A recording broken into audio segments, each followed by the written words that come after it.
Thank you for the kind introduction, Chairman.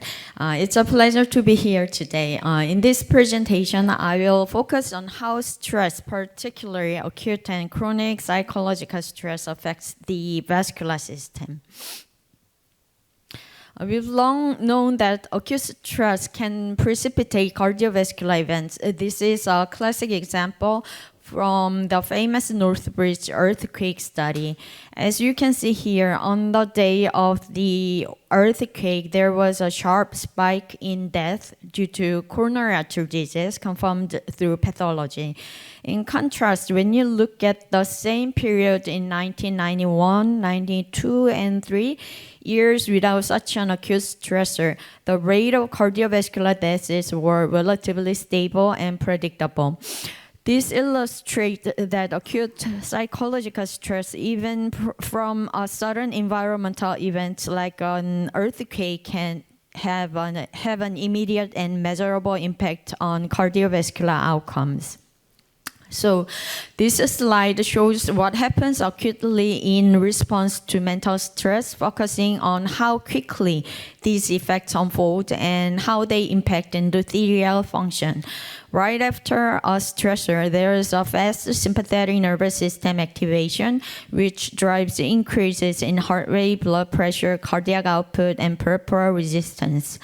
Then we see neurohormonal responses kick in with early release of corticotropin-releasing hormones, followed by elevation in endothelin-1 and cortisol that can persist for hours.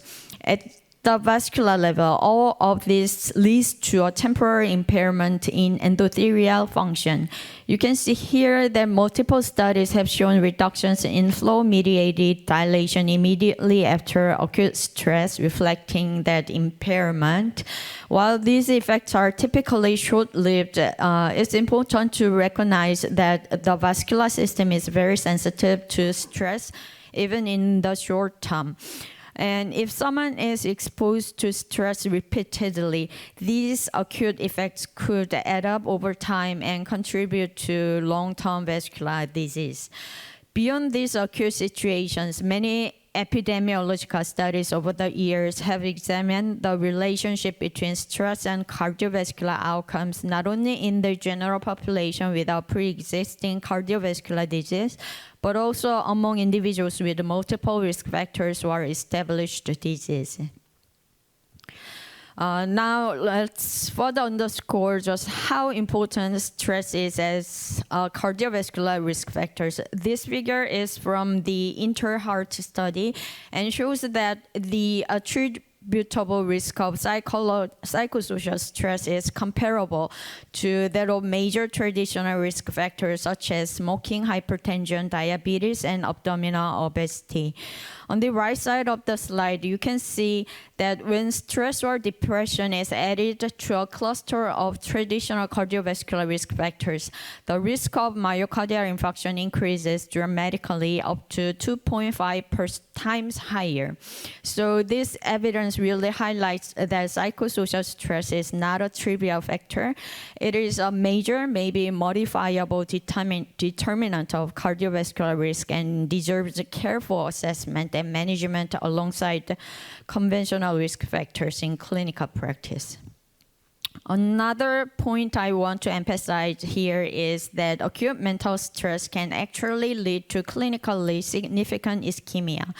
This study looked at several hundred patients who underwent both conventional exercise stress tests and mental stress tests, followed by myocardial perfusion imaging to see how these stressors affected myocardial blood flow.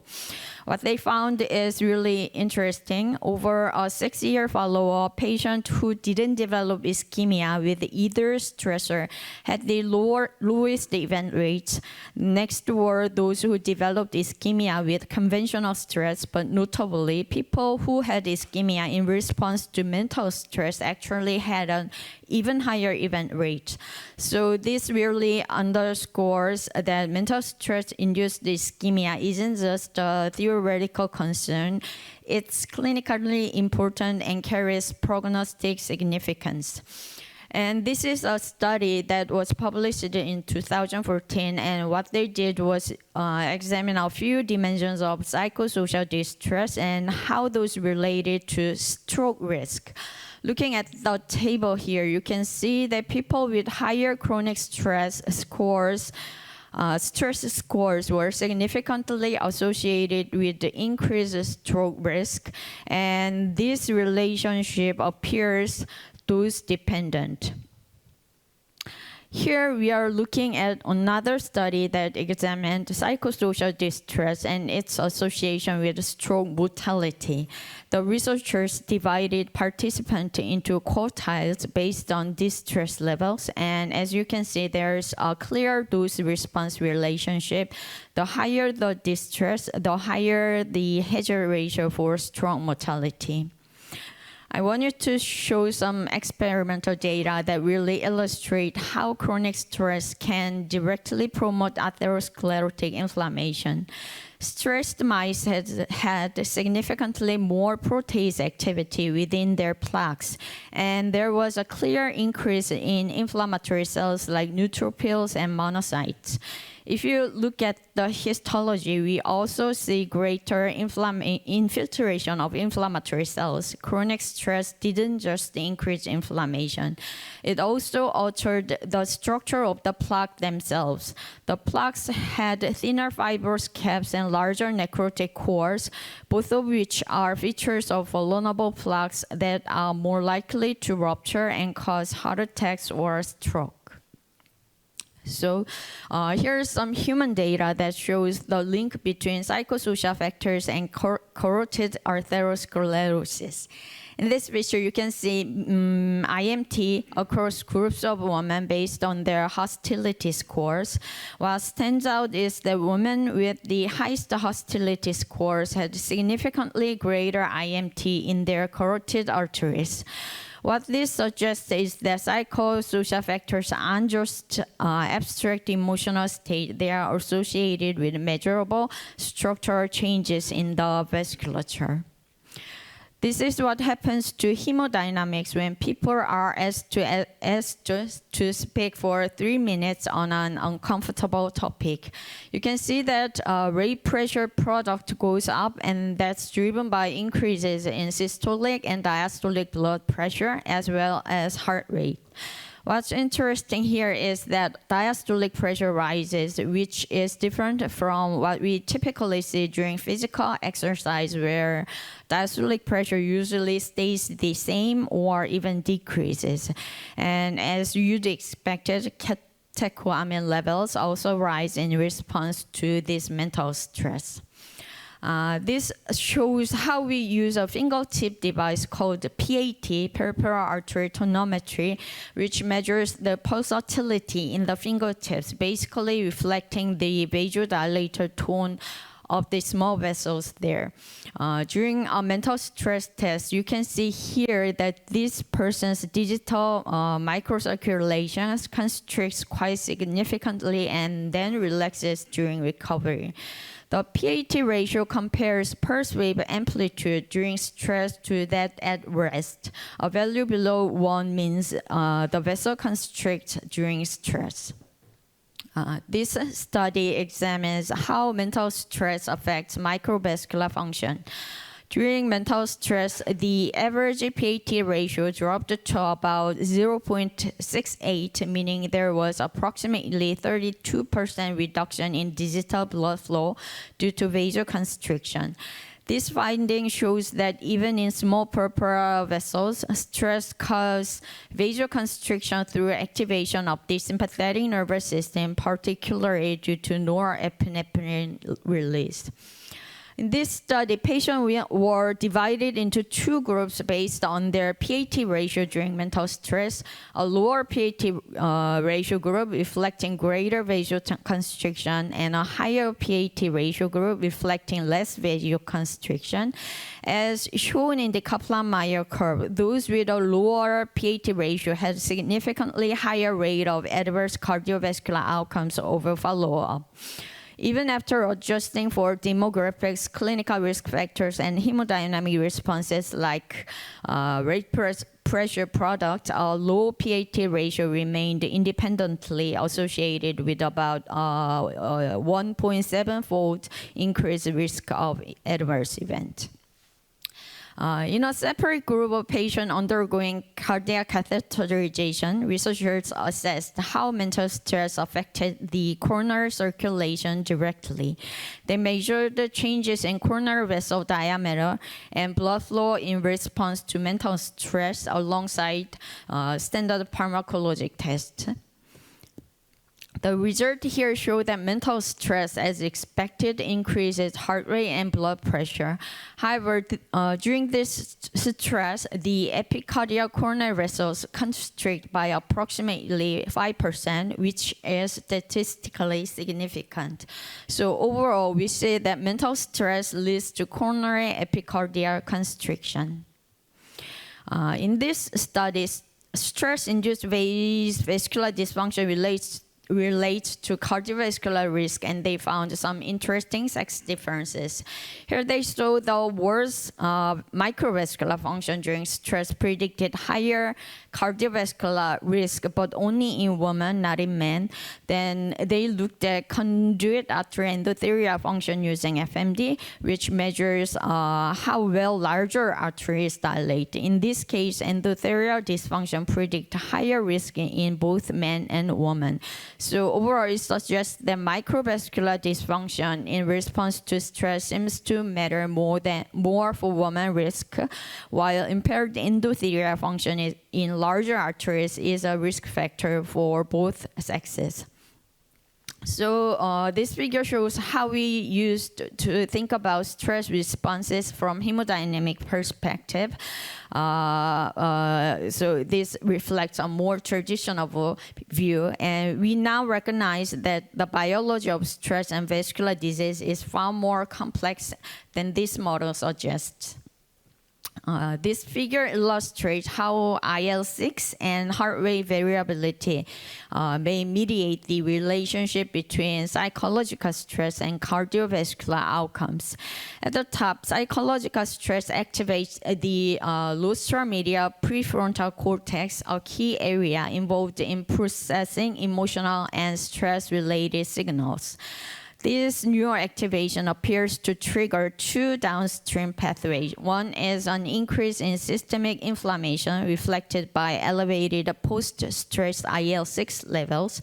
The other is vagal withdrawal indicated by reduced high-frequency heart rate variability during stress. Both heightened inflammation and impaired autonomic control are independently linked to increased cardiovascular risk. Recently, there has been growing interest in how brain activity contributes to stress and cardiovascular disease, and research has especially focused on two key regions. The amygdala is attracting attention because of its role in amplifying the perception of threat and driving the stress response. On the other hand, the prefrontal cortex is an important area that helps regulate and modulate that response. It evaluates and puts the stressor in context, keeping the reaction in check.